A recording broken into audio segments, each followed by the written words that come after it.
तो हेलो, मेरा नाम है अभिषेक और स्वागत करता हूं बच्चों आप सभी का हमारे इस प्यारे से खूबसूरत से प्लेटफॉर्म पे जिसका नाम है जेआर कॉलेज। सर कैसे हो आप सभी लोग? आई होप आप लोग एकदम बढ़िया होंगे, आप लोगों की पढ़ाई एकदम बढ़िया चल रही होगी। ठीक है। सो जैसा कि आपको पता है बच्चों, हमने हमारे इस प्लेटफॉर्म पे शुरू किया हुआ है हमारे केमिस्ट्री के लेक्चर्स। सही है, 12th स्टैंडर्ड की केमिस्ट्री हमने शुरू की हुई है और आई होप आप लोगों को रेगुलरली लेक्चर्स मिल रहे होंगे। सही है। कई सारे लेसन्स ऑलरेडी हमने हमारे चैनल पर कंप्लीट किए हुए हैं, तो नहीं देखा होगा तो जरूर से देखिएगा, प्लेलिस्ट बनी हुई है सारे के सारे लेसन्स की। सही है। साथ ही साथ बच्चों, हमने पिछले कुछ लेक्चर्स से शुरू किया हुआ है एक बहुत ही इंपॉर्टेंट लेसन जिसका नाम है केमिकल थर्मोडायनेमिक्स। सही है। पिछले लेक्चर्स में हम लोगों ने काफी बातें इसके बारे में कर रखी हैं, तो अगर आपने नहीं देखा है तो जरूर से जाकर देखिएगा। और आज का लेक्चर स्पेशली जहां पर मैं आपको इंटरनल एनर्जी समझाऊंगा, हम लोग बात करेंगे फर्स्ट लॉ ऑफ थर्मोडायनेमिक्स की। तो यहां पे आपको यह समझना पड़ेगा कि हीट क्या होता है, यह आपको पता होना चाहिए। हीट क्या होती है, वर्क क्या होता है, वर्क का इक्वेशन क्या होता है, तो ये सब हम लोग ने पहले के लेक्चर्स में बात की हुई है। लेक्चर 3 में, लेक्चर 4 में, वहां पे मैंने आपको हीट समझाया है, वहां पे मैंने आपको वर्क समझाया है कि वर्क होता क्या है, हीट क्या होती है, ये सारी बातें ऑलरेडी कर रखी है हम लोग ने। ठीक है। तो नहीं देखा है एटलीस्ट वो लेक्चर्स तो जरूर से देख लेना। सही है। और अगर आप डायरेक्टली यही पढ़ने आए हो तो कोई बात नहीं, आप यहां पर चीजें पढ़ सकते हो। ठीक है, चलेगा। सो बच्चों, आज के इस लेक्चर में जैसा मैंने आपको बताया कि हम लोग इंटरनल एनर्जी की बात करेंगे। मैं आपको समझाऊंगा कि इंटरनल एनर्जी है क्या। सही है। इंटरनल एनर्जी से कुछ डेरिवेशंस बनाने की कोशिश करेंगे, कुछ चीज़ों को समझेंगे, उसकी प्रॉपर्टीज को समझेंगे और फिर हम लोग जाएंगे फर्स्ट लॉ ऑफ थर्मोडायनेमिक्स के ऊपर। ना फर्स्ट लॉ ऑफ थर्मोडायनेमिक्स बहुत ज़्यादा आसान है। ठीक है। ये चीज़ आप लोग 7th 8th स्टैंडर्ड में भी पढ़ा होगा आप लोगों ने, पर इसको आपने as a first law of thermodynamics के नाम से नहीं पढ़ा होगा, किसी दूसरे नाम से पढ़ा होगा, पर वो चीज़ आपने पढ़ जरूर से रखी होगी। सही है। तो मैं आपको बताऊंगा चीजें क्या क्या है। उसके बाद हम लोग देखेंगे कि अलग अलग प्रोसेसेस में फर्स्ट लॉ ऑफ थर्मोडायनेमिक्स कैसे एक्ट करता है, आइसोथर्मल कंडीशन में कैसे एक्ट करेगा, एडियाबाटिक कंडीशन में कैसे एक्ट करेगा, आइसोकोरिक में, आइसोबैरिक में, अलग अलग प्रोसेसेस में किस तरीके से आपका थर्मोडायनेमिक एक्ट करता है। तो ये सारी बातें आज हम लोग इस लेक्चर के अंदर देखने वाले हैं। सही है। ठीक है। सो लेक्चर को एंड तक जरूर से देखना। अगर आप लेक्चर कंटिन्यू देखोगे तभी आपको चीजें बेटर तरीके से समझ में आएंगी। सही है। चलो बच्चों, स्टार्ट करते हैं। एक और बात आप लोगों को बता दूं कि अगर आपने हमारा ऐप डाउनलोड नहीं किया तो इसे जरूर से कर लेना। यही है।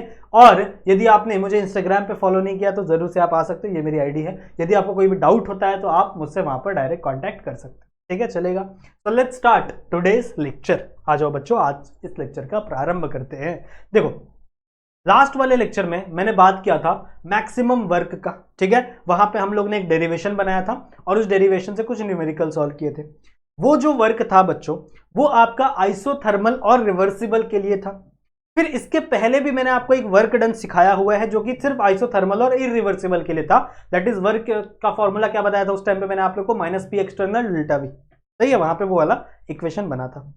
आज हम लोग बात करने जा रहे हैं इंटरनल एनर्जी की। आखिरकार इंटरनल एनर्जी होती क्या है, और इसी इंटरनल एनर्जी से जुड़ा हुआ है बच्चों आपका फर्स्ट लॉ ऑफ थर्मोडायनेमिक्स। सही है। तो सबसे पहले हम लोग जानते हैं बच्चों इंटरनल एनर्जी होती क्या है। इंटरनल एनर्जी को हम लोग रिप्रेजेंट करते हैं यू से। आप यू से भी कर सकते हो और कई सारे बुक में बच्चों इसे ई से भी रिप्रेजेंट किया जाता है। ठीक है। तो कई सारे बुक्स में इसे ई से रिप्रेजेंट किया है, कई सारे बुक में इसे यू से रिप्रेजेंट किया। आपकी बुक में यू दिया हुआ है तो आप यही पढ़ो, जो दिया हुआ आपकी बुक में वही पढ़ो। सही है। तो मैं आपको बस आपकी नॉलेज के लिए बता दे रहा हूं कि कहीं पे अगर आप ई देखोगे तो घबराना नहीं है, टेंशन नहीं लेना है। ई का मतलब भी क्या होता है, यू, यानी इंटरनल एनर्जी ही होती है। अब इंटरनल एनर्जी है क्या, देखो ध्यान से सुनो। अगर मैं किसी भी सिस्टम की, मान लो suppose that I have certain system, और उस सिस्टम की मैं टोटल एनर्जी की बात कर रहा हूं, उस सिस्टम की टोटल एनर्जी की बात कर रहा हूं, उस सिस्टम में जितने भी मॉलिक्यूल्स है, जैसे अभी हम लोग इसके पहले जितने भी सिस्टम इमेजिन कर रहे थे, क्या था वो, एक सिलेंडर था, सिलेंडर के अंदर गैस भरी हुई थी और उसके ऊपर पिस्टन लगा हुआ था। तो भैया उस गैस के अंदर they have certain amount of energy, कुछ एनर्जीज उनके पास होंगी ना। तो सारी एनर्जी को हम लोग क्या कहते हैं, टोटल एनर्जी। टोटल एनर्जी में कौन कौन सी एनर्जी आएगी भाई, टोटल एनर्जी में आएगी बच्चों आपकी काइनेटिक एनर्जी। एक आपकी काइनेटिक एनर्जी मतलब आपका जो पार्टिकल्स मूव कर रहे हैं एक जगह से दूसरी जगह, that is nothing but our kinetic energy. तो ये काइनेटिक एनर्जी आती है बच्चों मोशन से। ठीक है। ये काइनेटिक एनर्जी किससे आते हैं, मोशन से। जब आपके मॉलिक्यूल के गैस पार्टिकल्स मूव करते हैं एक जगह से दूसरी जगह, तो भैया वहां पर काइनेटिक एनर्जी जनरेट होती है।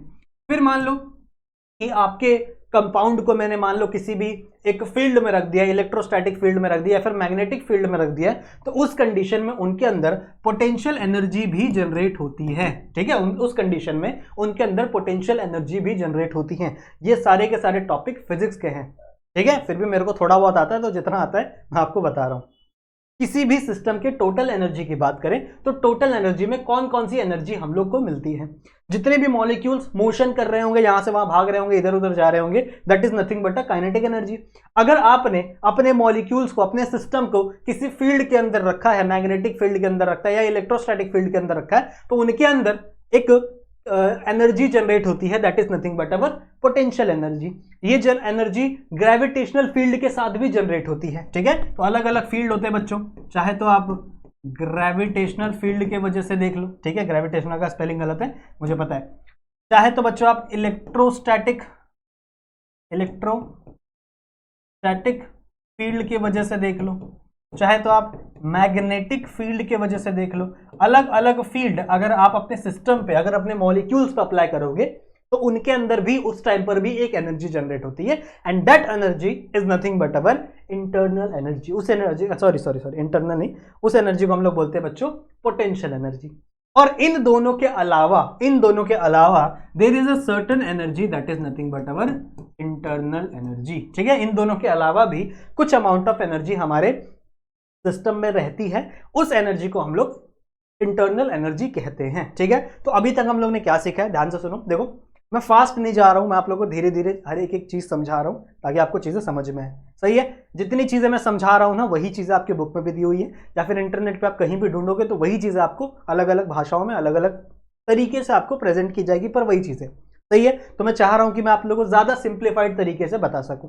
क्या बोला मैंने, इंटरनल एनर्जी समझने की कोशिश कर रहे हैं हम लोग। इंटरनल एनर्जी का सिंबल जो है या तो वो यू है या तो वो ई है, दोनों से आप रिप्रेजेंट कर सकते हो।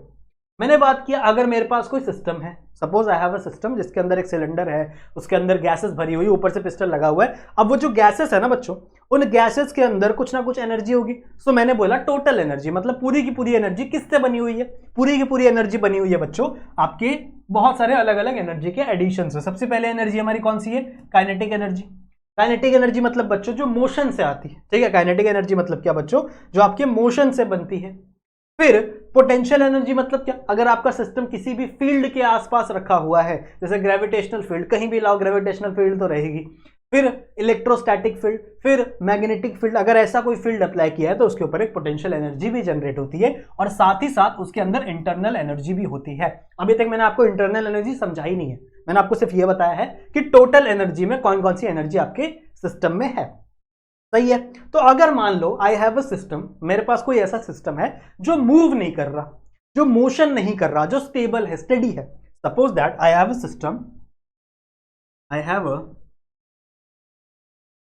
सिस्टम बच्चों जो स्टेडी है, आप लोग कह सकते हो स्टेशनरी है, समझ रहे हो, जो मूव नहीं कर रहा। तो अगर कोई भी ऑब्जेक्ट मूव नहीं कर रहा तो क्या उसके अंदर काइनेटिक एनर्जी नहीं रहेगी, नहीं रहेगी, बिल्कुल नहीं, उसके अंदर काइनेटिक एनर्जी भी नहीं है।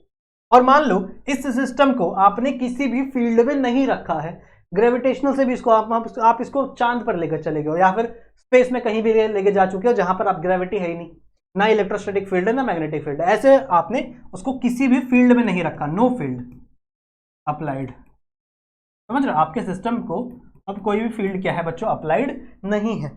इन दिस कंडीशन, इस कंडीशन में बच्चों आपकी जो टोटल एनर्जी है, आपकी जो टोटल एनर्जी है, it will be equal to internal energy, it will be equal to internal energy. मतलब अब इसके अंदर सिर्फ क्या बची है बच्चों, इंटरनल एनर्जी बची है। अगर आपका ऑब्जेक्ट स्टेशनरी है, मतलब वो मूव नहीं कर पा रहा, अगर आपका ऑब्जेक्ट किसी भी फील्ड में नहीं है, किसी भी फील्ड में नहीं रखा हुआ, तो उस कंडीशन पे ना ये रहेगा ना ये रहेगा, सिर्फ और सिर्फ क्या रहेगी बच्चों, आपकी इंटरनल एनर्जी रहेगी, सिर्फ और सिर्फ इंटरनल एनर्जी रहेगी। सही बात है, आप समझते हैं थोड़ा सा ध्यान से इंटरनल एनर्जी बात। इंटरनल एनर्जी, देखो इंटरनल का मतलब क्या होता है, अंदर।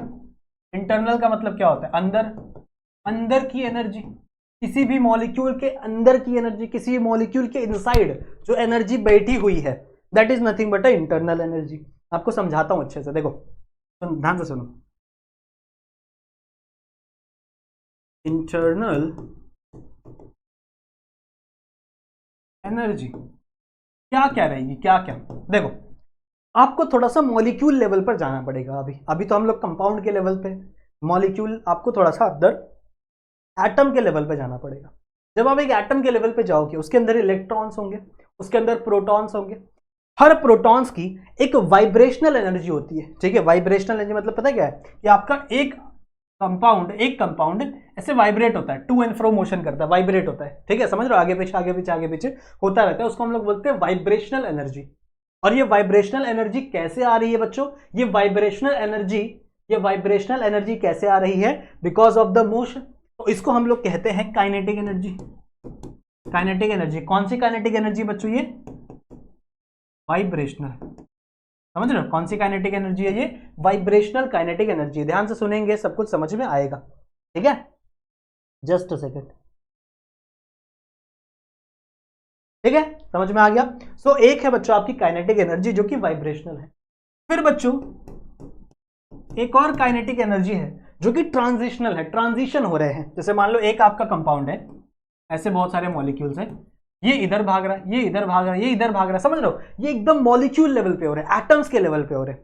यहाँ पे हम लोग किसी भी बड़े मॉलिक्यूल की बात नहीं कर रहे, ये एकदम एटम्स के लेवल पे हो रहे हैं। उस टाइम पे क्या हो रही है, आपके मॉलिक्यूल्स के अंदर ट्रांजिशंस हो रही हैं। ट्रांजिशन समझते हो, ट्रांजिशन समझते हो, जैसे मान लो आपने केमिस्ट्री में कभी पाई बॉन्ड का नाम सुना है, pi bond, there is something called pi bond, सही है। आपने कभी सिग्मा बॉन्ड का नाम सुना है, बिल्कुल सुना ही होगा ना, सही बात है ना। तो ये बॉन्ड कैसे बनते, कभी सोचा है? कुछ नहीं होता, देखो जो इलेक्ट्रॉन्स होते हैं ना, इलेक्ट्रॉन्स, ये होते हैं ट्रांजिशनल एनर्जी, इनके पास ट्रांजिशनल एनर्जी है। ये करते हैं बच्चों एक जगह से दूसरी जगह जंप। ये क्या करते हैं, एक जगह से दूसरी जगह जंप करते हैं। ये एक ऑर्बिट से दूसरे ऑर्बिट में जाते हैं एक्साइटेड होने के बाद। जब ये एक्साइट होते हैं एक दूसरे से दूसरे ऑर्बिट में जाते हैं। तो जब ये एक जगह से दूसरी जगह जा रहे हैं एक ऑर्बिट से, मान लो मैंने किसी भी एटम को हीट दिया, एनर्जी दिया, एनर्जी देने के बाद दैट एटम गॉट एक्साइटेड होने के बाद क्या हुआ बच्चों, वो एक ऑर्बिटल से दूसरे ऑर्बिटल में जंप किया। तो ये जो जंप है that is nothing but a transition. वो ट्रांजिशन दिखा रहा है, एक ऑर्बिट से दूसरे ऑर्बिट पे ट्रांजिशन दिखा रहा है, दूसरे से तीसरे में ट्रांजिशन दिखा रहा है, that is nothing but a transition. तो एक आपका मॉलिक्यूल वाइब्रेशन करता है, मतलब टू एंड फ्रो मोशन करता रहता है, ऐसे ऐसे हिलता रहेगा, ऐसा हिलता रहेगा, लेकिन साथ ही में वो ढुप टुप टुप ऐसा भागता रहता है, एक जगह से दूसरी जगह, दूसरी जगह तीसरी जगह, वाइब्रेशन ट्रांजिशन भी उसके अंदर होता रहता है, सही बात है। साथ ही साथ बच्चों इसके अंदर एक और टाइप की काइनेटिक एनर्जी रहती है जिसको हम लोग बोलते हैं रोटेशनल। तो हम लोग क्या बोलते हैं, रोटेशनल। रोटेशनल मतलब क्या, अब देखो एक आपका जो इलेक्ट्रॉन है, वो प्रोटॉन के आसपास घूमता रहता है ना, मालूम है, प्रोटॉन के आसपास वो घूमता रहता है, तो मतलब उसके एक चक्कर मारता रहता है, जैसे हमारी पृथ्वी सन के चक्कर मारती है, वैसे आपका इलेक्ट्रॉन आपके एटम के प्रोटॉन के बीच में चक्कर मारता रहता है, और वो खुद भी घूमता रहता है, खुद के अंदर भी उसकी स्पिन होती है, समझ रहे हो, जिसको हम लोग मैग्नेटिक स्पिन कहते हैं। बड़ी अलग अलग चीजें, कंसेप्ट है। तो मतलब इसके अंदर रोटेशनल एनर्जी भी है, ऐसे कई सारे अमाउंट ऑफ एनर्जी, बहुत सारे बच्चों, समझ लो। इसकी बॉन्ड एनर्जी, बॉन्ड अगर जुड़ रहे हैं दो कंपाउंड के, तो भैया बॉन्ड एनर्जी भी तो होगी ना। और सिर्फ यही नहीं, ऐसे अलग अलग कई सारे टाइप्स की, जब आप कोई छोटे मॉलिक्यूल जैसे क्वांटम हम लोग बोलते हैं ना, तो जब आप किसी क्वांटम एटम की बात करोगे ना, तो देयर आर समझ 1000 टाइप्स ऑफ एनर्जी, बहुत सारे टाइप्स ऑफ एनर्जी एक एटम के अंदर होती है।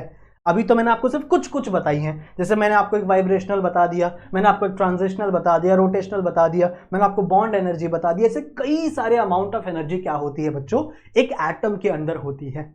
मैं बात कर रहा हूं एक एटम की, मैं बात कर रहा हूं क्वांटम लेवल पे, बहुत ही छोटे लेवल पे एटम्स की बात कर रहा हूं, तो उनके अंदर कई टाइप्स की एनर्जी रहती है। इन्हीं सबको बच्चों कंबाइन कर समझ रहे हो, ये जो मैंने आपको दिखाया है इतनी सारी अमाउंट ऑफ एनर्जी, इन्हीं सबको कंबाइन करके, ऐसे बहुत सारी चीजें, बहुत सारे एनर्जीज है, उन सबको कंबाइन करके हम लोग कहते हैं इंटरनल एनर्जी, यानी कि यू। समझा मैंने क्या बोला? इंटरनल एनर्जी क्या है? इंटरनल एनर्जी बच्चों आपके एटॉमिक लेवल पर जितनी भी एनर्जीज हैं किसी भी एटम्स के पास, चाहे वो काइनेटिक एनर्जी वाइब्रेशनल की हो, चाहे वो काइनेटिक एनर्जी ट्रांजिशन वाली हो, चाहे वो काइनेटिक एनर्जी रोटेशनल हो, समझ रहे हो, ये जितने भी टाइप्स ऑफ काइनेटिक एनर्जी है, चाहे वो बॉन्ड एनर्जी हो, ऐसे बतेर तरीके की एनर्जी है, बहुत सारे टाइप्स की एनर्जी है, उन सारे एनर्जीज को कंबाइन करके हम लोग क्या कहते हैं कि वो एक मॉलिक्यूल की इंटरनल एनर्जी है, वो एक मॉलिक्यूल की अंदर की एनर्जी है। सही बात है, ठीक है। अब आप लोग बोलोगे कि सर इतने सारे अमाउंट्स ऑफ एनर्जी हैं जो हमें पता भी नहीं है। सही बात है, देखो क्वांटम फील्ड में इतने, अगर आप क्वांटम फील्ड में किसी भी एटम की बात करो ना, तो इतने सारे एनर्जीज होती है इनके अंदर ना, जिनके बारे में आज तक साइंटिस्टों को नहीं पता। इतने सारी चीजें इसके अंदर छुपी हो, आज तक हमें नहीं पता। तो फिर आप सोचोगे कि सर अगर हमारे पास इन सारे एनर्जीज को हमें पता ही नहीं है कितनी सारी एनर्जीज हैं इनके अंदर, तो हम इंटरनल एनर्जी कैलकुलेट कैसे करें? How can we calculate the internal energy? तो पहली बात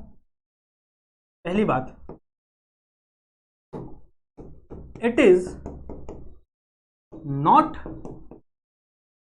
possible to calculate internal energy, to calculate internal energy of a system. समझ रहे हो मैंने क्या बोला? मैंने आपको बोला इतने प्रकार की एनर्जी हमें पता ही नहीं है, तो भैया हम कैलकुलेट कैसे करें? तो वही चीज आपकी बुक भी कह रही है कि आपकी बुक क्या कह रही है कि भैया इंटरनल एनर्जी कैलकुलेट करना पॉसिबल ही नहीं है, आप इंटरनल एनर्जी कैलकुलेट ही नहीं कर सकते। सही बात है, ठीक है, हम इंटरनल एनर्जी कैलकुलेट नहीं कर सकते। ये पेज का स्क्रीनशॉट ले लो अगर आपको चाहिए तो, फिर we will move on the next part. ठीक है, आगे चले। मैंने क्या बोला कि भैया आप इंटरनल एनर्जी को कैलकुलेट नहीं कर सकते, इंटरनल एनर्जी को आप कैलकुलेट नहीं कर सकते, तो हमें करना भी नहीं है। नॉट एप्लीकेबल लिख दो, नॉट एप्लीकेबल, हमें करना भी नहीं है, इंटरनल एनर्जी हमें कैलकुलेट नहीं करना। तो फिर क्या कैलकुलेट करना है? हमें कैलकुलेट करना है बच्चों चेंज इन इंटरनल एनर्जी। तो हम कभी भी यू को कैलकुलेट नहीं करेंगे। देखना आप कभी भी कोई भी इक्वेशन आप लिखोगे ना कहीं पे भी, तो आप कभी भी यू को कैलकुलेट करोगे ही नहीं, आप कैलकुलेट करोगे डेल्टा यू को। आप किसको कैलकुलेट करोगे बच्चों? डेल्टा यू को। डेल्टा यू का मतलब क्या है? डेल्टा यू का मतलब है बच्चों चेंज इन इंटरनल एनर्जी। ये पॉसिबल है, इंटरनल एनर्जी, और इस चीज को कैलकुलेट करना बच्चों पॉसिबल है। ठीक है, इस चीज को कैलकुलेट करना पॉसिबल है।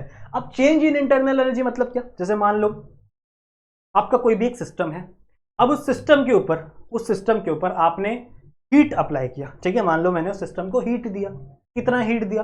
मान लो मैंने 20 किलो जूल का हीट दे दिया किसी भी सिस्टम को। तो भैया पहले उसके पास कुछ एनर्जी थी, इनिशियल एनर्जी कुछ थी, पर अब फाइनल एनर्जी में 20 किलो जूल एक्स्ट्रा ऐड हो गया है, बिकॉज मैंने उसको क्या दिया है? 20 किलो जूल की एक हीट ट्रांसफर की है, हीट मैंने सिस्टम को दी है। तो उस समय आपका डेल्टा यू क्या हो जाएगा? 20, मतलब final minus initial, final minus initial. तो आपका डेल्टा यू का इक्वेशन क्या बनता है बच्चों? You final minus you initial. समझ रहे हो? एफ का मतलब क्या होता है? फाइनल, मतलब फाइनल इंटरनल एनर्जी और इनिशियल इंटरनल एनर्जी। आप इन दोनों को सब्सट्रैक्ट कर दो और आपको क्या मिल जाएगा? आपका डेल्टा यू। इसी को आपकी बुक में ऐसे लिखा हुआ है U2 माइनस U1, और आपकी बुक में ऐसे लिखा हुआ है where U2 is equal to final internal energy, final internal energy, और U1 is equal to initial internal energy. समझ रही बात? समझ रही हो बात मेरी? हैं? मैंने क्या बोला समझ में आया बच्चों? ठीक है, तो मैंने यही कहा कि U को कैलकुलेट करना पॉसिबल तो है ही नहीं, क्योंकि there are tremendous amount of energy, बहुत टाइप्स ऑफ एनर्जी उसके किसी भी एटम के अंदर प्रेजेंट है। तो भैया हम U को तो नहीं कर सकते कैलकुलेट, पर हम डेल्टा यू को कैलकुलेट कर सकते हैं। We can calculate the delta U. Yes we can. सही है। डेल्टा यू क्या है? डेल्टा यू है बच्चों चेंज इन इंटरनल एनर्जी। कि मान लो पहले कुछ एनर्जी होगी, बाद में कुछ एनर्जी हुई, तो उनके बीच का डिफरेंस क्या है, that difference we can calculate. सही बात है, हमने वो डिफरेंस कैलकुलेट करना सीखा है। एक और एग्जांपल तू, जैसे मान लो आपका कोई भी एक सिस्टम है, ठीक है, कोई भी एक सिस्टम है, उसके ऊपर मैंने कोई वर्क किया, सिस्टम के ऊपर work done on the system by the surrounding, मैंने कोई वर्क किया, ठीक है। तो मैंने मान लो 10 किलो जूल का वर्क किया, तो भैया अगर मैं वर्क कर रहा हूं तो वर्क डन किस में होगा, पॉजिटिव में होगा, सिस्टम के ऊपर। सिस्टम खुद वर्क नहीं कर रहा, मैं उसके ऊपर वर्क कर रहा हूं, तो सिस्टम क्या होगा, पॉजिटिव में होगा। तो मतलब आपकी इंटरनल एनर्जी क्या हो गई, इंक्रीज, ठीक है। ओके, तो अब हमें यहां तक ये चीज पता चल चुकी है कि भैया हम डेल्टा यू कैसे कैलकुलेट करेंगे, ये बातें हमें समझ में आ गई, ठीक है। इंटरनल एनर्जी में कौन सी चीज कैलकुलेट कर सकते हैं, वो चीज हमें समझ में आ गई है। अब हम बढ़ते हैं कुछ प्रॉपर्टीज की तरफ कि आखिरकार इंटरनल एनर्जी की प्रॉपर्टीज क्या है, ठीक है। सो आ जाओ बात करते हैं बच्चों, let's talk about properties of internal energy. और इंटरनल एनर्जी को ही हम लोग U से रिप्रेजेंट करेंगे, हमेशा ये बात ध्यान में रखेंगे सारे के सारे बच्चे, ठीक है। तो आ जाओ बात करते हैं कि आखिरकार प्रॉपर्टीज क्या क्या है बच्चों आपके इंटरनल एनर्जी की। सबसे पहली बात, ध्यान से सुनेंगे, सबसे पहली बात, जो आपका इंटरनल एनर्जी है, एक सेकेंड, आपका जो इंटरनल एनर्जी है, it is a state function, it is a state function. अब देखो ये बातें ऑलरेडी पहले लेक्चर्स में हो चुकी हैं। स्टेट फंक्शन क्या होता है, पाथ फंक्शन क्या होता है, पहले के लेक्चर्स में मैंने बच्चों ये चीजें ऑलरेडी बताई हुई हैं, सही है। तो स्टेट फंक्शन मतलब क्या होता है कि आपका जो कंपाउंड है वो सिर्फ इनिशियल और फाइनल स्टेट पे डिपेंड होगा, बीच में किसी भी पाथ से वो जाए उस पर डिपेंड नहीं होगा, ठीक है। जैसे मान लो मैंने यहाँ पे एक ग्राफ बनाया है, मान लो यहाँ पे मैंने दिया है वॉल्यूम, यहाँ पे है प्रेशर, ठीक है, प्रेशर वॉल्यूम का ग्राफ है। मान लो यहाँ पे आपको कोई गैस है, गैस ए, ठीक है, और वो जाती है एक पॉइंट तक, पॉइंट बी तक जाती है। मान लो कोई एक पॉइंट है ए और पॉइंट बी है, सही है। इन दोनों की जो इंटरनल एनर्जी है वो डिफरेंट होगी भैया, इसकी भी इंटरनल एनर्जी डिफरेंट होगी, इसकी भी इंटरनल एनर्जी डिफरेंट होगी। इंटरनल एनर्जी मतलब क्या, इंटरनल एनर्जी मतलब क्या है आपकी बच्चों, फाइनल माइनस इनिशियल, जो भी आपकी फाइनल इंटरनल एनर्जी है उसको आप माइनस कर दो इनिशियल से, तो आपको डेल्टा यू मिल जाएगा। अब मान लो बच्चों ये है, या आपकी इनिशियल है या आपकी फाइनल है, तो भैया आप यहां से किसी भी पाथ से जाओ, चाहे आप यहां से ऐसे जाओ, चाहे आप यहां से ऐसे जाओ, इसकी जो इंटरनल एनर्जी होगी, मान लो इसकी मैंने नाम दिया डेल्टा U1, ठीक है, और मान लो इसको मैंने नाम दिया डेल्टा U2, तो बच्चों फर्क नहीं पड़ता पाथ से, चाहे आप किसी भी पाथ से जाओगे ना, आपकी इंटरनल एनर्जी का जो डिफरेंस है, जो वैल्यू है वो सेम आएगा। इसका मतलब क्या है कि आपका delta U1 is equal to delta U2। आप किसी भी पाथ से जाओ, बस आपको ये देखना है कि आप पाथ ए से बी तक जा रहे हो, सही है। तो इन दोनों में जो चेंज इन इंटरनल एनर्जी है बच्चों वो हमेशा क्या रहेगा, सेम रहेगा। समझ में आई बात, ठीक है। सो डेल्टा यू, अभी मैंने आप लोगों को एक चीज बताई थी ना कि डेल्टा यू क्या है बच्चों, आपका you final minus you initial, सही है, you final minus you initial, clear है। मतलब आपकी फाइनल इंटरनल एनर्जी, उससे माइनस कर दो इनिशियल को, तो आपको पता चल जाएगा आपका चेंज इन इंटरनल एनर्जी कितना हुआ है, and that is nothing but our internal energy, सही बात है। और आप चाहे किसी भी रास्ते से जाओ, आप चाहे किसी भी रास्ते से जाओ, चाहे आप ऐसे जाओ चाहे आप ऐसे जाओ, आपकी इंटरनल एनर्जी सेम ही रहेगी, कोई भी चेंजेस नहीं आएंगे। तो इसका मतलब क्या है बच्चों कि वो स्टेट फंक्शन है, वो हमेशा स्टेट पे डिपेंड करता है और वो कभी भी पाथ पे डिपेंड नहीं करता। तो ऐसे लिख दो, it does not depend on path. समझ में आ गई बात, ठीक है, राइम हो गया ये तो, ठीक है। So it does not depend on path, समझ में आई बात, ये किसी भी पाथ पे डिपेंड नहीं करता, चाहे आप ए टू बी ऐसे जाओ, चाहे आप ए टू बी ऐसे जाओ, आपकी इंटरनल एनर्जी सेम रहेगी इन दोनों के चेंजेस के अंदर, ठीक है। ये पहला पॉइंट हो गया। दूसरा पॉइंट क्या है बच्चों, दूसरा पॉइंट हमको ये समझ में आता है कि जो आपका इंटरनल एनर्जी है यानी you is a extensive property, extensive property. अब देखो ये भी मैंने पहले भी सिखाया हुआ है, एक्सटेंसिव प्रॉपर्टी, इंटेंसिव प्रॉपर्टी क्या होती है। मैंने आपको बताया था ना कि इंटेंसिव प्रॉपर्टी को याद रखो इंडिपेंडेंट वर्ड से, इंडिपेंडेंट में आई आता है और इंटेंसिव में भी आई आता है, तो आई से दोनों शुरू होते। तो भैया आपकी जो इंटेंसिव प्रॉपर्टी है वो इंडिपेंडेंट है किसके ऊपर, अमाउंट ऑफ मैटर के ऊपर, कितने अमाउंट ऑफ मैटर प्रेजेंट है, कितने अमाउंट ऑफ मैटर प्रेजेंट नहीं है। पर आपकी जो एक्सटेंसिव प्रॉपर्टी होती है उसका मतलब क्या होता है कि ऐसी प्रॉपर्टी जो डिपेंड करती है अमाउंट ऑफ मैटर पे। So it depend on amount of matter. इसका मतलब क्या है बच्चों कि अगर थोड़े से मॉलिक्यूल होंगे तो कम इंटरनल एनर्जी होगी, ज्यादा मॉलिक्यूल होंगे तो ज्यादा इंटरनल एनर्जी होगी। समझ में आई बात? तो अगर molecule, number of molecule change हो रहे हैं तो आपकी इंटरनल एनर्जी भी चेंज होगी। दैट्स व्हाई आपका जो इंटरनल एनर्जी है वो क्या है बच्चों? Extensive property. सही बात है ना? जैसे मान लो डेंसिटी, डेंसिटी क्या है? अभी आप चाहे एक चम्मच भर के पानी लो, चाहे पूरे समुद्र का पानी लो, चाहे पूरे नदी का पानी लो, सबकी डेंसिटी सेम ही होगी।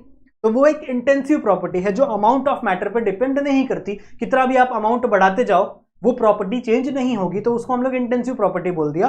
वो आपके अमाउंट ऑफ मैटर पे इंडिपेंडेंट है।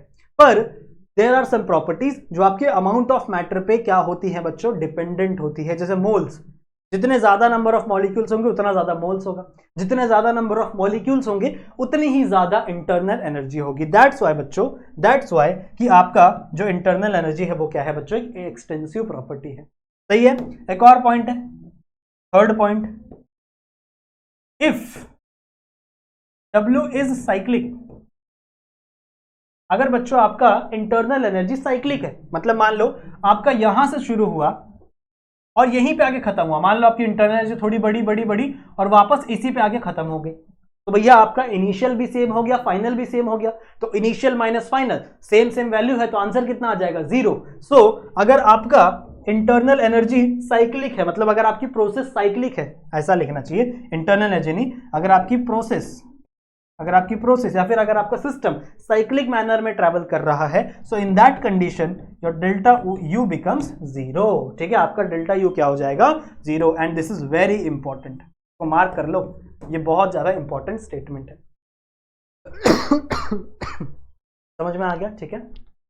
तो 3 प्रॉपर्टीज मैंने आपको बताई इंटरनल एनर्जी की। सबसे पहली जो प्रॉपर्टीज है कि भैया ये एक स्टेट फंक्शन है। स्टेट फंक्शन मतलब क्या? स्टेट फंक्शन का ये मतलब है बच्चों कि ये हमेशा स्टेट पे डिपेंड करेगा, फाइनल माइनस इनिशियल। इसको पाथ से कोई भी प्रॉब्लम नहीं है, आप चाहे किसी भी पाथ से A to B जाओ, उन दोनों की इंटरनल एनर्जी हमेशा सेम ही रहेगी, सेम ही चेंज होगा इंटरनल एनर्जी में। सो भैया it does not depend on path, it only depend on state, so it is a state function. फिर मैंने आपको क्या बताया कि भैया आपका जो इंटरनल एनर्जी है ये एक एक्सटेंसिव प्रॉपर्टी है, मतलब ये अमाउंट ऑफ मैटर पे डिपेंड करता है। कितना अमाउंट ऑफ मैटर आप डाल रहे हो, जितना ज्यादा अमाउंट ऑफ मैटर होगा उतनी ज्यादा इंटरनल एनर्जी, जितना कम अमाउंट ऑफ मैटर होगा उतनी कम इंटरनल एनर्जी। सही बात है? और लास्ट क्या है बच्चों? अगर आपकी प्रोसेस साइक्लिक है, ठीक है, अगर आपकी प्रोसेस क्या है? साइक्लिक है, तो in that condition your internal energy will become 0। आपकी इंटरनल एनर्जी 0 रहेगी, क्योंकि आप देखो इनिशियल पॉइंट भी वही है, फाइनल पॉइंट भी वही है। इनिशियल पॉइंट भी मान लो यही है, फाइनल पॉइंट भी यही है, तो सेम सेम वैल्यू को माइनस करोगे तो क्या आएगा? आंसर 0 आएगा ना। So in that condition your delta U become 0। समझ में आ गया बच्चों? तो यही कहानी थी इंटरनल एनर्जी की। इंटरनल एनर्जी के बारे में जितना मटेरियल अवेलेबल है मैं सब कुछ मैंने आपको बता दिया। तो आई होप आपको इंटरनल एनर्जी क्या होता है ये जरूर से समझ में आई होगी। ठीक है? अच्छा, इंटरनल एनर्जी का एक और इक्वेशन है और उसी इक्वेशन को हम लोग फर्स्ट लॉ ऑफ थर्मोडायनेमिक्स में कंसीडर करते हैं। तो इस इक्वेशन को हम लोग आगे चल के पढ़ते हैं फर्स्ट लॉ के अंदर। चलो चालू करते हैं बच्चों हमारा एक और important topic, that is nothing our first law of thermodynamics. ठीक है? First law of thermodynamics. आ जाओ, देखो फर्स्ट लॉ ऑफ थर्मोडायनेमिक्स को मैं कंजर्वेशन ऑफ एनर्जी भी कह सकता हूं। इसी चीज को हम लोग कहते हैं कंजर्वेशन ऑफ एनर्जी। याद है आप लोग को? आप लोगों ने बचपन में एक लाइन सुनी होगी, आपने ये सुना होगा कि all the energy in this entire universe is constant, और you can say all the energy in the system is constant. वो कभी चेंज नहीं होगी। और आपने एक और चीज सुनी होगी कि an energy is neither be created nor be destroyed. एक एनर्जी ना आप क्रिएट कर सकते हो ना आप उसे डिस्ट्रॉय कर सकते हो। All you can do is it can convert into one form into another form. आपकी एनर्जी बच्चों एक फॉर्म से दूसरे फॉर्म में कन्वर्ट हो सकती है, पर वो कभी भी डिस्ट्रॉय नहीं हो सकती, खत्म नहीं हो सकती या फिर क्रिएट नहीं हो सकती। सही बात है? ठीक है? जैसे फॉर एन एग्जाम्पल आपके घर पे इलेक्ट्रिसिटी आती है तो वो इलेक्ट्रिकल एनर्जी है, पर आपकी इलेक्ट्रिसिटी अगर ट्यूबलाइट के अंदर जा रही है तो वो लाइट एनर्जी में कन्वर्ट हो रही है, वही इलेक्ट्रिकल एनर्जी लाइट एनर्जी में कन्वर्ट हो रही है। वही इलेक्ट्रिकल एनर्जी अगर आपके फैन में जा रही है तो वो काइनेटिक एनर्जी में कन्वर्ट हो रही है, समझ रहे हो। वही इलेक्ट्रिकल एनर्जी अगर आपके आयरन में जा रही है तो वो हीट एनर्जी में कन्वर्ट हो रही है। तो इसका मतलब ये है कि आपकी जो एनर्जी है इस दुनिया में जितनी भी, उसे ना आप क्रिएट कर सकते हो ना आप डिस्ट्रॉय कर सकते हो। ऑल यू कैन डू, आप एक एनर्जी को दूसरे एक फॉर्म से दूसरे फॉर्म में कन्वर्ट करवा सकते हो, ठीक है, एक फॉर्म से दूसरे फॉर्म में कन्वर्ट करवा सकते हो। This is nothing but our first law of thermodynamics. और ये चीज आप लोग ने मेरे हिसाब से 8th या 9th स्टैंडर्ड में सीखी होगी, सही बात है, ठीक है। तो इसी चीज को कलेक्टिवली हम लोग कह देते हैं फर्स्ट लॉ ऑफ थर्मोडायनेमिक्स। समझ में आ गया फर्स्ट लॉ ऑफ थर्मोडायनेमिक्स क्या है? The energy in entire universe, इस दुनिया में जितनी भी एनर्जी है is constant. All the energy in the universe is constant. और you can say the energy present in our system, जो भी सिस्टम हम इमेजिन कर रहे हैं उस सिस्टम में एनर्जी हमेशा कांस्टेंट रहेगी, वो एनर्जी कभी भी चेंज या खत्म नहीं होगी। एनर्जी, फिर third point, energy can neither be created nor be destroyed. Energy ना आप कभी क्रिएट कर सकते हो ना आप कभी डिस्ट्रॉय कर सकते हो, आप सिर्फ एनर्जी को एक फॉर्म से दूसरे फॉर्म में कन्वर्ट कर सकते हो, ठीक है। जैसे मैंने तुम लोग का एग्जांपल दिया कि इलेक्ट्रिकल एनर्जी आपके फैन में गई तो वो काइनेटिक एनर्जी का रूप ले लेगी, इलेक्ट्रिकल एनर्जी आपके लाइट में गई तो वो किसका रूप ले लेगी बच्चों? लाइट एनर्जी का। फिर आप बोलोगे सर इलेक्ट्रिकल एनर्जी कहां से? इलेक्ट्रिकल एनर्जी अलग अलग तरीके से आई, जैसे मान लो कोल से इलेक्ट्रिसिटी बनती है, देखा होगा आप लोगों ने। तो कोल क्या है? Chemical energy. कोल से क्या करते हैं? पानी को गर्म करती है। आई गेस 10th स्टैंडर्ड में सीखा होगा ना आप लोगों ने, टूवर्ड्स ग्रीन एनर्जी करके एक लेसन था, वहां पे मैंने बताया था, पढ़ाया था 10th वालों को कि कोल से मान लो आप एनर्जी बना रहे हो, तो कोल क्या है? Coal is a chemical energy. Chemical energy को आप जलाओगे, जब कोल को जलाओगे तो उसके अंदर से हीट एनर्जी निकलेगी, तो केमिकल एनर्जी हीट एनर्जी में कन्वर्ट होगी। फिर उस हीट एनर्जी से हम लोग वाटर बॉईल करते हैं, सही बात है, तो वहां से क्या निकलते हैं? वेपर्स निकलते हैं, वाटर के वेपर्स भाग रहे हैं, तो वो हीट एनर्जी काइनेटिक एनर्जी में कन्वर्ट हो गई। वो वेपर की काइनेटिक एनर्जी टरबाइन को घुमा देती थी, सही है, तो टरबाइन की काइनेटिक एनर्जी हो गई वो। फिर वो टरबाइन किससे कनेक्टेड है बच्चों? जनरेटर से। जनरेटर क्या करता है? काइनेटिक एनर्जी को इलेक्ट्रिकल एनर्जी में कन्वर्ट कर देता है, काइनेटिक एनर्जी को इलेक्ट्रिकल एनर्जी में कन्वर्ट कर देता है, यही है बच्चों। तो मतलब आपको इलेक्ट्रिकल एनर्जी मिल गई, उसी इलेक्ट्रिकल एनर्जी से आपका फैन चल रहा है, आपके टीवी चल रहे हैं, आपका फोन चल रहा है, दुनिया भर की चीजें, साउंड एनर्जी बन रहा है। अगर आप उसे साउंड बॉक्स में डाल दो या किसी भी स्पीकर के अंदर डाल दो तो आपकी इलेक्ट्रिकल एनर्जी साउंड एनर्जी में कन्वर्ट हो रही है। सो कहने का मतलब ये है कि जो चीज आपने बचपन में सीखी है, कंजर्वेशन ऑफ एनर्जी, इस नाम से आपने सीखी होगी बचपन में, इसी सेम चीज को बच्चों हम कहते हैं फर्स्ट लॉ ऑफ थर्मोडायनेमिक्स, सही है। So first law of thermodynamics बहुत ज्यादा आसान है। अब इस लॉ को हम लोग स्टेट कर सकते हैं बच्चों एक इक्वेशन से। एक इक्वेशन है बच्चों जो बिलोंग करता है आपके इंटरनल एनर्जी से, that is delta U is equal to Q plus W. ये एक इक्वेशन है, और ये इक्वेशन किससे बिलोंग करती है बच्चों? आपकी फर्स्ट लॉ ऑफ थर्मोडायनेमिक्स से, ठीक है। कोई आपसे पूछे कि फर्स्ट लॉ ऑफ थर्मोडायनेमिक का इक्वेशन क्या है, तो आप उसे क्या बताओगे? आप उसे बताओगे delta U is equal to Q plus W. अब मैंने आपको देखो इसीलिए बोला था लेक्चर के शुरू में कि आपको हीट वाला लेसन, हीट वाला लेक्चर देखना जरूरी है, वर्क वाला लेक्चर देखना जरूरी है, क्योंकि यहां पर वो चीजें आ रही हैं, यहां पे आपको पढ़ना पड़ेगा हीट क्या है, वर्क क्या है। तो अगर आपके दिमाग में चीजें पहले से थोड़ी सी क्लियर होंगी तो ये आपके लिए बेटर होगा, सही है। क्या है बच्चों यहाँ पे देखो ध्यान से, ये जो U है, U मतलब क्या है बच्चों? डेल्टा U है। डेल्टा U मतलब होता है बच्चों चेंज इन इंटरनल एनर्जी। ये तो अभी मैंने सिखाया आप लोग को। किसके बराबर है ये बराबर है Q को। Q मतलब क्या है बच्चों? Heat. Heat given to the system by the surrounding, सही है। ये बात मैंने आप लोगों को साइन कन्वेंशन के टाइम में पढ़ाई थी। अगर आप हीट सिस्टम को दे रहे हो, अगर आप हीट सिस्टम को दे रहे हो सराउंडिंग से, तो क्या होगा? आपका प्लस क्यू आएगा, सही है ना, आपका प्लस क्यू आएगा। यहां पे भी आप क्यू प्लस में ही देख रहे हो ना, माइनस में तो है नहीं। तो आपका हीट, सिस्टम का हीट बढ़ेगा, सिस्टम की एनर्जी बढ़ेगी। तो अगर सिस्टम का हीट बढ़ेगा तो सिस्टम की इंटरनल एनर्जी भी बढ़ेगी, समझ रहे हो? समझ रहे हो ना? अगर ये हीट बढ़ेगा तो इंटरनल एनर्जी बढ़ेगी, so it is directly proportional. Now work, W क्या है? W इज अ, एक सेकेंड, W क्या है बच्चों आपका? Work done on the system by the surrounding. अब देखो, जिन्होंने वो वाली लेक्चर देखी होगी पहले वाली, उनको ये चीज तो दिमाग में फिट हो गई होगी। अच्छा बच्चों, ऑन द सिस्टम हो रहा है मतलब W प्लस रहेगा, प्लस W मतलब आपका वर्क डन क्या होगा, बढ़ेगा। मैंने सिस्टम के ऊपर वर्क किया है, मैंने सिस्टम के ऊपर काम किया है, तो मतलब एक्सटर्नल प्रेशर ज्यादा होगा, दैट इज नथिंग बट, ठीक है। तो सिस्टम के ऊपर काम किया है किसने, बाहर से फोर्स लगी है, सराउंडिंग से फोर्स लगी है और सिस्टम के ऊपर वर्क हुआ है, तो आपका W भी क्या रहेगा, प्लस में। और अगर आप सिस्टम के ऊपर वर्क करोगे, वर्क बढ़ेगा, तो उसका मतलब उसकी इंटरनल एनर्जी भी क्या होगी, इंक्रीज होगी। बच्चों समझ में आ रही बात। तो ये आपका एक इक्वेशन बनता है, ठीक है, ये आपका एक इक्वेशन बनता है जो आप लोग याद रखेंगे जब तक आप 12th स्टैंडर्ड पास नहीं कर लेते, तब तक आपको ये चीज दिमाग में रखनी है, ठीक है। स्क्रीनशॉट लें, फिर अपन आगे बढ़ते हैं।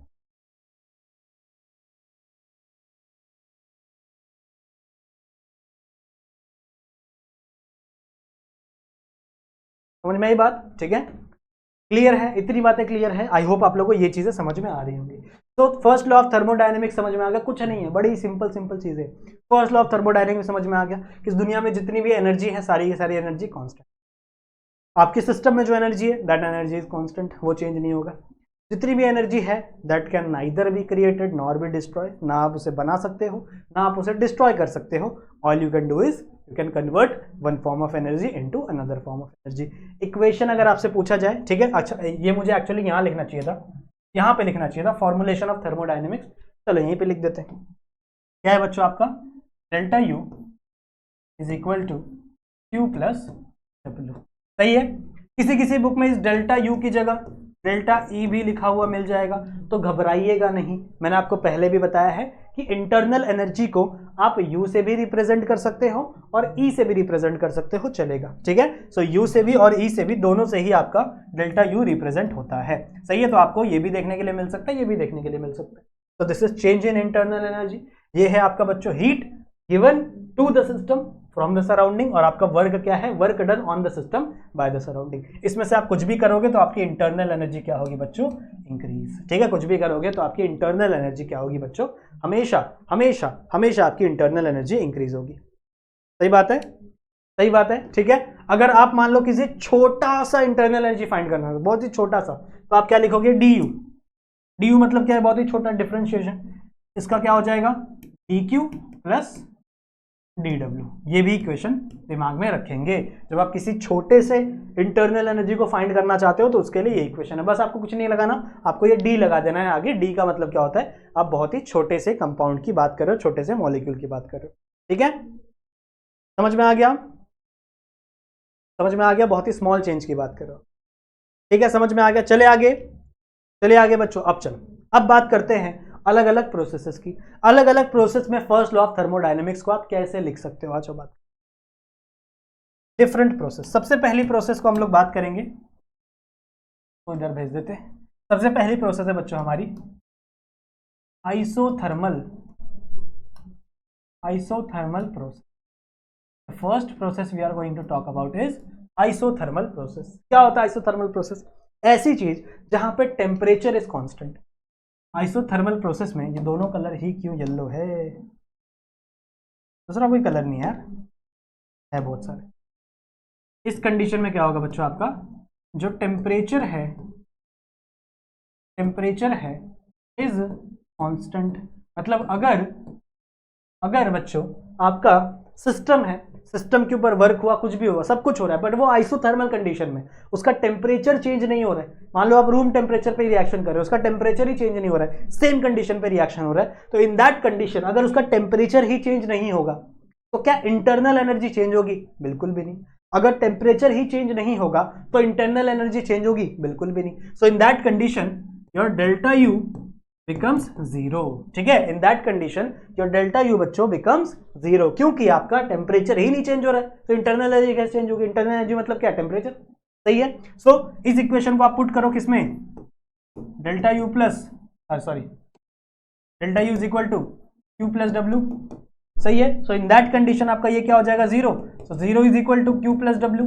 तो आप ऐसा लिख सकते हो Q is equal to minus W, इसको इधर भेज के, या फिर आप ऐसा भी लिख सकते हो W is equal to minus Q. समझ लो, both the statement are correct, both the statement are correct. समझ में आई बात? ठीक है, सो आप इसको ऐसा भी फ्रेम कर सकते हो, आप इस इक्वेशन को ऐसा भी फ्रेम कर सकते हो। तो अगर आइसोथर्मल कंडीशन है, कंडीशन आइसोथर्मल है, टेम्परेचर चेंज नहीं हो रहा है, टेम्परेचर कांस्टेंट है, तो डेल्टा यू क्या हो जाएगा? जीरो। मतलब क्या है? Final minus initial. तो भैया ये भी सेम है, ये भी सेम है, तो वैल्यू क्या आएगी? जीरो ही आएगी ना। सो डेल्टा यू भी जीरो हो गया। इसका मतलब ये इस इक्वेशन में आप यहाँ पे जीरो पुट करोगे, इसको यहाँ भेज दो, आपका वैल्यू क्या आ जाएगा बच्चों? कुछ इस तरीके का इक्वेशन बनेगा। ठीक है, कुछ इस तरीके का इक्वेशन बनेगा। क्लियर है? समझ में आ गया? समझ में आ गया? हो गया? स्क्रीनशॉट लिया कि नहीं? चलो next process is our second process is adiabatic process. इस प्रोसेस में क्या होगा? देखो, एडियाबैटिक ऐसी प्रोसेस होती है जहां पर हीट का एक्सचेंज नहीं होता, जहां पर हीट चेंज नहीं होता। तो इन this condition your Q will remain zero, क्योंकि यहां पे कोई भी हीट ना ऐड हुई, कोई भी ना हीट बच्चों यहां से बाहर निकली। सो इन दिस कंडीशन आपकी Q की वैल्यू क्या रहेगी? मतलब आपका हीट चेंज क्या होगा बच्चों? जीरो रहेगा। सो अगर आप इस चीज को पुट करोगे delta U plus, sorry plus क्यों लिख रहा हूं बार बार, क्यू प्लस डब्ल्यू में, तो ये वैल्यू क्या आ जाएगी? जीरो। तो आप लिख सकते हो बच्चों आपका delta U is equal to W, मतलब उस समय पर जो भी आपकी डेल्टा यू की वैल्यू होगी, मतलब आपका इंटरनल एनर्जी होगा, वो सिर्फ और सिर्फ किस पे डिपेंड करेगा? वर्क डन पे। अगर work done on the system है, अगर work done on the system है, तो आपका डेल्टा यू क्या रहेगा? पॉजिटिव में रहेगा, वर्क डन भी पॉजिटिव में रहेगा। अगर work done by the system है तो क्या हो जाएगा? Work done by the system. तो वर्क डन क्या हो जाता है? अगर बाय द सिस्टम है, सिस्टम वर्क कर रहा है बच्चों, तो डब्ल्यू नेगेटिव में हो जाता है, सही है। और अगर डब्ल्यू नेगेटिव में होगा तो डेल्टा यू भी क्या हो जाएगा बच्चों? नेगेटिव। मतलब या तो दोनों पे नेगेटिव लगेगा या तो दोनों पे पॉजिटिव। ये आपका इक्वेशन हो जाता है किसका? एडियाबैटिक प्रोसेस का। तो एडियाबैटिक प्रोसेस उस प्रोसेस को कहते हैं बच्चों जहां पे no exchange of heat takes place. समझ, जहां पे आपके हीट का एक्सचेंज नहीं हो रहा, तो उस टाइम पे आपकी Q की वैल्यू जीरो होगी। अगर आपकी Q की वैल्यू जीरो है तो आपका इक्वेशन कुछ इस तरीके से फ्रेम होगा। समझ में आई बात? स्क्रीनशॉट लेंगे और फिर बच्चों हम लोग आगे की तरफ बढ़ते हैं।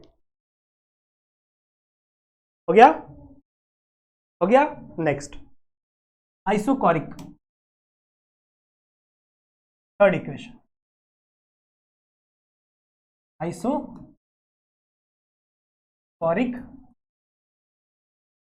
प्रोसेस। देखो ये सारे प्रोसेस पहले भी बात की हुई है हम लोगों ने पहले के लेक्चर्स में कि इन प्रोसेस में होता क्या है, एडियाबैटिक क्या होता है, आइसोथर्मल क्या होता है, आइसोकोरिक क्या होता है, आइसोबैरिक क्या होता है, इसके बारे में पहले भी बातें हुई है। आइसोकोरिक मतलब क्या होता है बच्चों? मैंने आपको सिखाया हुआ है। आइसोकोरिक में वॉल्यूम विल रिमेन कांस्टेंट।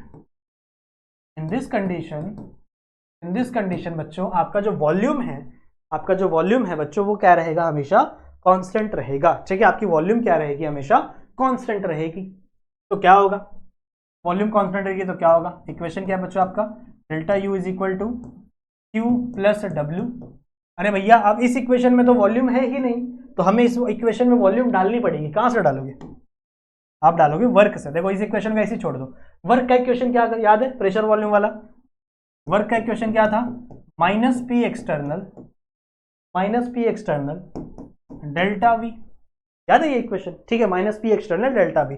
अब ये डेल्टा वी मतलब क्या है? Change in volume. पर यहां पर वॉल्यूम क्या है? कांस्टेंट। तो अगर change in volume he constant है, अगर वॉल्यूम ही कांस्टेंट है तो डेल्टा वी की वैल्यू क्या आएगी? जीरो। सही है, डेल्टा वी की वैल्यू क्या आएगी? जीरो।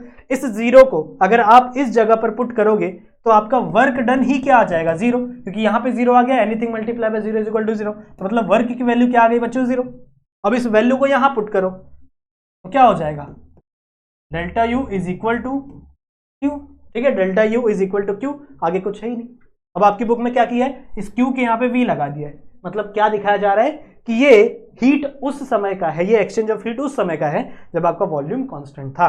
तो आपको कुछ इस तरीके की इक्वेशन मिलेगी जिस कंडीशन में आपका इंटरनल एनर्जी सिर्फ और सिर्फ हीट पे डिपेंड करेगा, वो वर्क पे डिपेंड नहीं करेगा। समझ रहे हो ना क्या कहने की कोशिश कर रही है आपकी बुक? आपकी बुक आपको यह समझाने की कोशिश कर रही है कि अगर आपके सिस्टम का वॉल्यूम ही सेम है, चेंज ही नहीं हो रहा, वॉल्यूम कांस्टेंट है, so in that condition your internal energy will always depend upon the heat. जो उस सिस्टम में हीट का एक्सचेंज हो रहा है उसी पे डिपेंड करेगी, वर्क पे डिपेंड नहीं करेगी। चाहे वर्क इन द सिस्टम हो, बाय द सिस्टम हो, बाहर में जाए, कुछ फर्क नहीं पड़ता, सिर्फ और सिर्फ हीट पे डिपेंड करेगी अगर वॉल्यूम क्या हो बच्चों, कांस्टेंट हो, मतलब अगर आपका आइसोकोरिक प्रोसेस हो। सो इन दैट कंडीशन आपका वॉल्यूम कुछ इस तरीके का रहेगा। बात समझ में आ गई? बात समझ में आ गई? ठीक है,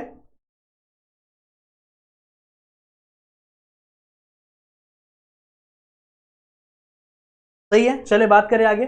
नेक्स्ट क्या है? Isobaric. Isobaric process. Isobaric process मतलब क्या? आइसोबैरिक प्रोसेस मतलब ये बच्चों कि आपके रिएक्शन में जो आपका प्रेशर है, pressure will remain constant. Now अब अगर आप इक्वेशन को देखो तो इक्वेशन में प्रेशर का जिक्र ही नहीं है। अगर आप वर्क का इक्वेशन देखो तो वर्क का इक्वेशन क्या है? Minus P external delta we. और अगर आपका प्रेशर कांस्टेंट है, अगर प्रेशर कांस्टेंट है तो इन दैट कंडीशन आपका डेल्टा वी थोड़ी कांस्टेंट होगा, आपका delta V will not equal to zero. सही बात है भाई, डेल्टा वी क्यों खामियां, मतलब डेल्टा वी क्यों भुगते? क्योंकि कांस्टेंट क्या है आपका? प्रेशर कांस्टेंट है, ठीक है। सो इन दैट कंडीशन आपका इंटरनल एनर्जी क्या होगा? That is nothing but our qv, अरे क्यूवी नहीं क्यूपी, मतलब क्या है आपका? Heat of heat at the pressure constant. ये क्या हो जाएगा बच्चों? Delta U plus P external delta. आपका कुछ इस तरीके का इक्वेशन यहां पर फॉर्म है। समझ में आई बात? आपका कुछ इस तरीके का कुछ इक्वेशन यहां पर फॉर्म, सही है। सो बड़ा ही सिंपल टॉपिक था, बड़ा ही इजी टॉपिक था। फर्स्ट लॉ ऑफ थर्मोडायनेमिक्स हमने समझ लिया, साथ ही साथ इंटरनल एनर्जी क्या होती है वो भी हमने समझ ली इस लेक्चर के अंदर, ठीक है। सो बच्चों अगले लेक्चर में हम लोग बात करेंगे एंथैल्पी की, यानी एच की, ठीक है। एंथैल्पी क्या होती है, बड़ा मजा आएगा, ठीक है। अभी तो ये लेसन शुरू हुआ है, एक्चुअल में ये लेसन अभी शुरू हुआ है। इसके पहले जितनी भी हम लोग बातें कर रहे थे ना, हम लोग सिर्फ वर्ड को सीख रहे थे, वर्क क्या होता है, हीट क्या होता है, सिस्टम क्या है, सराउंडिंग क्या है, एक्सटेंसिव क्या है, पाथ फंक्शन क्या है, ये सब वर्ड को सीख रहे थे। बट एक्चुअल में लेसन अब शुरू हुआ है, अब आपको मजा आएगा पढ़ने में, सही है। अगर आप थोड़ा सा इंटरेस्टिंग वे से पढ़ना चाहो तो थोड़ा दिमाग लगाओगे, थोड़ा ध्यान दोगे, तभी आपको मजा आएगा। वरना फिर आप लोग बोलोगे यार क्या चल रहा है, कुछ समझ में नहीं आ रहा है, ऐसा मुंह बन जाएगा आपका, फिर समझ लो, ठीक है। तो वैसे लेसन बहुत ज़्यादा इंटरेस्टिंग है और मैं पूरा ट्राई करता हूँ कि मैं आपको एक एक चीज़ डिटेल में पढ़ाऊँ, एक एक एग्जाम्पल्स के साथ चीज़ें समझाऊँ, ताकि आपको चीज़ें बेटर तरीके से क्लियर हो, सही है, ठीक है। तो बच्चों इस लेक्चर को हम लोग यहीं पे एंड करेंगे। आई होप ये लेक्चर आप लोग को पसंद आया होगा। मैं मिलता हूँ बच्चों आप लोगों से एक और वीडियो में, तब तक के लिए आप अपना ध्यान रखना and keep studying. Bye bye.